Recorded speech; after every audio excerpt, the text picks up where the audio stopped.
pleasure now to welcome Mark Montgomery to the Cipher Brief studio. And Mark, you're joining us from Kyiv. You've been on the ground in Ukraine. I don't know how many trips you've made there. It's been a lot over the last couple of years. You've been on the ground there for about 10 days. Can you talk to us a little bit about what you're doing there and what you're seeing? Sure. We come here about once a quarter. Myself and General Corky Corcoran, an Air Force F-16 pilot, usually he comes with me. And we do a mixture of things. We look at, some things are, to make us smarter, talking to F-16 units, talking to Corps Commander, different ground units, to try to get an idea of what kind of weapons, what kind of sensor support does Ukraine need to come back and assist, fellow travelers and advocating for that. And then second, we do actually participate as kind of in training events, either maritime or air, but also ground ones, Corps Commander training events, as they finish like a 2 or 3 week operational planning session. And sometimes we teach courses within that operational planning section. And then the third part is going to different parts of civil society, but national security civil society, to talk about what is the necessary reform for the Ukraine army after this, right? The army that can join a European security arrangement or NATO. It's going to need a lot, not on the how to fight an infantry war, a maneuver warfare somewhere. I think they got that block checked, but how to, how do you do recruitment? How do you do promotions? How do you do retention? How do you do professional military education? How do you run a military judicial system? Those are things that are necessary on a NATO member accession plan and aren't getting handled. And, like most former Soviet socialist republics, they have a lot of Soviet ligature in that military infrastructure that needs to be rooted out and replaced with Western-oriented, kind of more transparent, rules-based systems.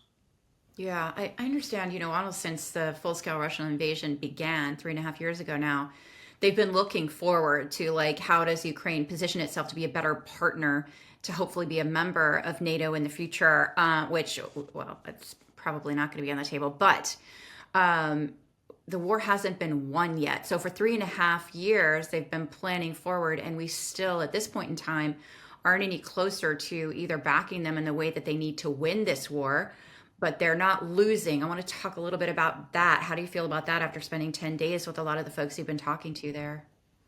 So it's interesting. If I look back over my 3 visits this year so far, there's Trump's won but not in office. Trump's been in office 3 or 4 months. Now Trump's been in office 8 months.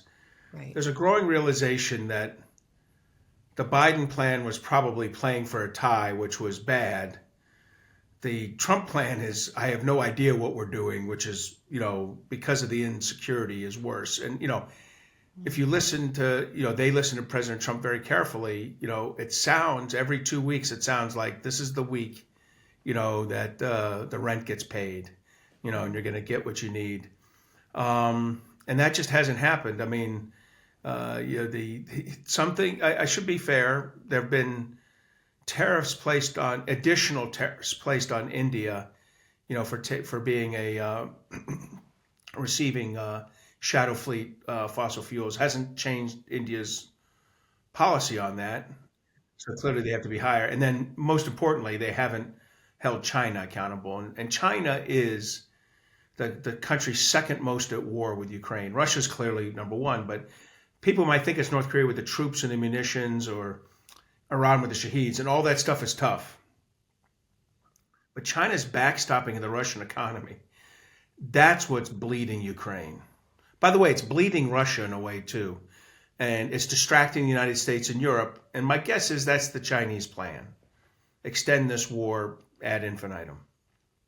And obviously, the Russian economy, we met there. I saw you there actually last in May, Mark, and we had meetings with intelligence folks on the Ukrainian side who had indicated that the Russian economy can't really sustain this much longer. So it will be interesting to see how that plays out with the folks backing on all sides, particularly China, as you mentioned. Are you feeling now more bullish or more bearish on Ukraine's prospects? If you come every 3 or 4 months and you continue to see societal resilience not bowing, then you start to believe it will not break. So I'm at the point where I think I don't think they're going to lose this war, whether it's on the front line, which is a really weird front line in terms of how many infantry units are actually on the zero line, and which is a small number, handfuls every kilometer.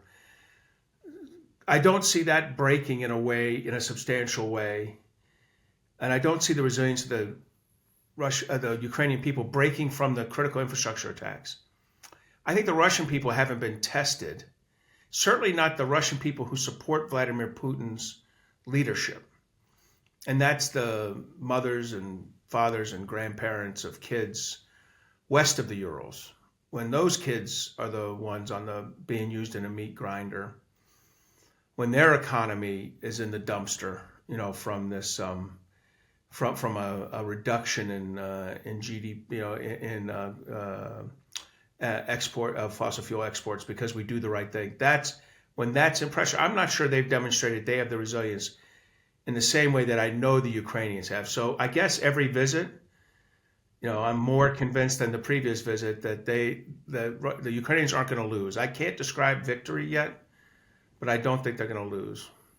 Yeah, I think that's a really important way to put it. And you mentioned the meat grinder. It's been described that way on the Russian side for quite a while now because they're pulling these recruits. They're sending them to the front lines. Sometimes they don't even know the names of their commanders. They haven't had any training. They've been from recruit time to deployment time is like 10 days. I mean, it's really just, I don't think people understand sort of what's actually happening on the ground there. There's talk now that the U.S. is reportedly considering sending Tomahawk missiles to Ukraine. I wanted to get your thoughts on that, Mark. Is sending Tomahawks going to enable Ukraine to do a lot more than it's already capable of doing now? Would it make a difference? So I'm going to caveat this. I'm going to say I'm not opposed to Tomahawks, but I think it's Tomahawks and then how many Tomahawks? Is it the normal kind of like Trump moving his hand fast and then 10? 10 Tomahawks won't make a difference. 100 Tomahawks won't make a difference, but 400 or 500 would.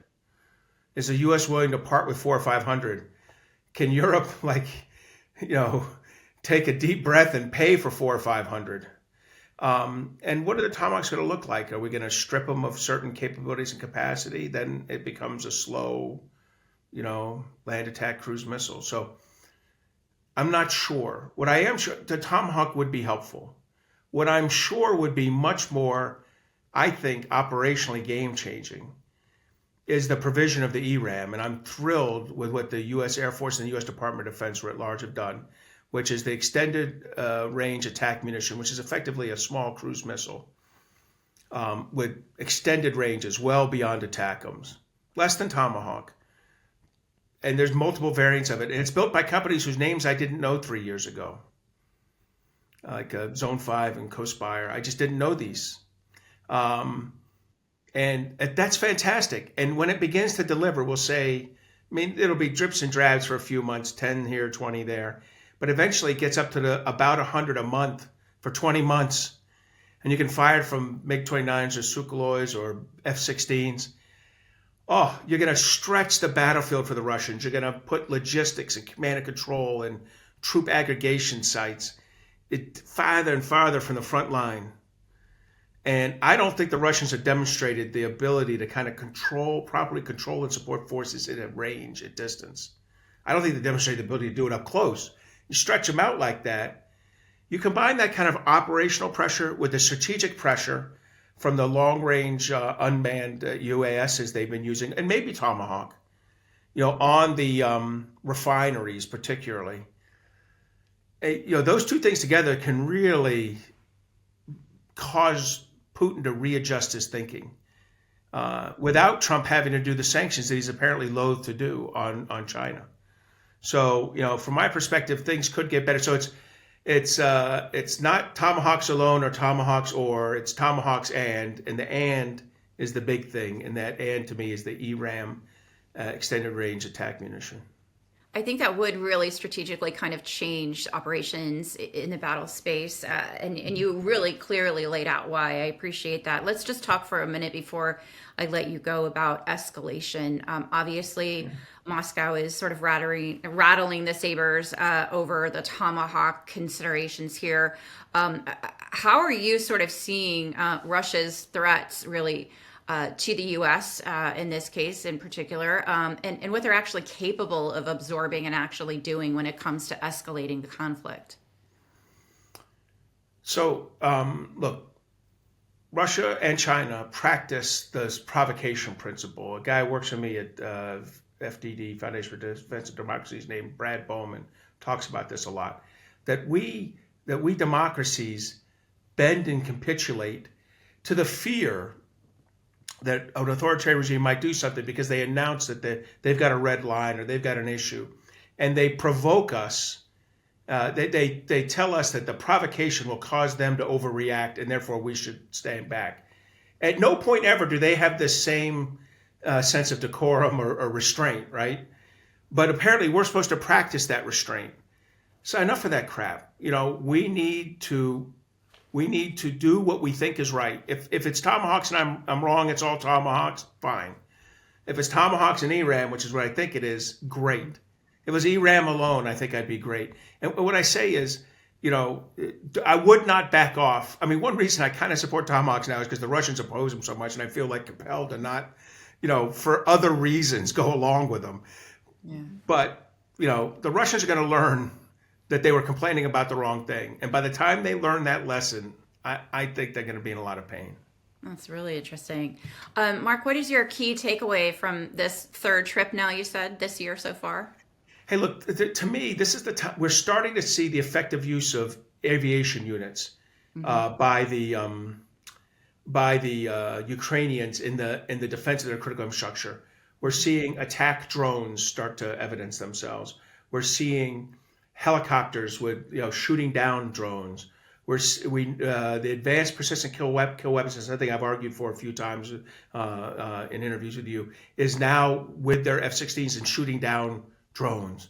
We're finding a low cost way to remove the threat of Shaheeds, and it's a big threat. Don't underestimate the Shaheeds. And as the Shaheeds shift to jet powered, it's going to be even more important that they have capable air-based systems to do it. So it's the development of air power as an essential element of Ukrainian armed forces power. That will, over time, over the next 6 months, I think, assert itself in an offensive way as well. But we're seeing it in the defensive now. I love this. I'm not in the Air Force. I'm not Dave Deptula or Phil Breedlove, but I recognize the importance of air power to the Ukrainian armed forces over time as they transition this to less of just a fight along the line of control. This is going to be really important. Mark Montgomery, thanks so much for being there and for the work that you're doing and for taking the time after each of your visits to sit down and talk to us. I feel like this kind of ground truth and your perspective is incredibly valuable in trying to understand how quickly things either are or are not changing there. Thanks so much for joining us from Kyiv, Ukraine. Thank you for having me.